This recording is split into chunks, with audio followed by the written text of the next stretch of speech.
ते गेले 6-7 वर्षापासून काम रखडलेलं आहे.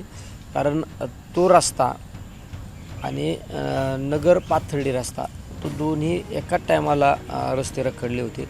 पण मी नगर पाथर्डीच्या रस्त्याच्या बाबत मी त्यावेळेस उपोषण केलं होतं. उपोषण करून काम सुरू झालं, आज काम पण शेवट झालेलं आहे. आज या रस्त्याला आज पण तीच अवस्था आहे. आता मी काल पत्र दिलं, पाहू आता प्रयत्न तर करणं गरजेचं आहे. पण मला खात्री आहे का गडकरी साहेबांना पाठपुरावा केल्यानंतर ते काम होतं. आता जनतेला हा प्रश्न आहे की पारनेरमधून आमदार कोण होणार, तुमच्या पक्षाचे उमेदवार कोण होणार? आमच्या पक्षाचा उमेदवार कोण असणार हे ठरवणारा मी कार्यकर्ता नाही.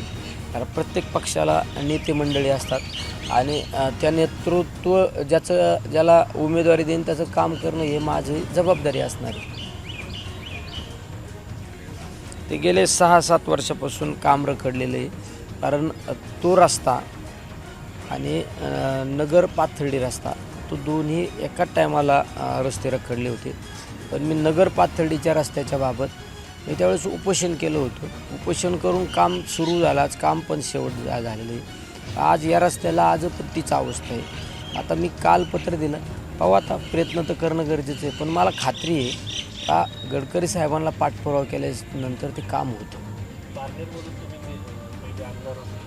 आता जनतेला हा प्रश्न आहे की पारनेरमधून आमदार कोण होणार, तुमच्या पक्षाचे उमेदवार कोण होणार? आमच्या पक्षाचा उमेदवार कोण असणार हे ठरवणारा मी कार्यकर्ता नाही.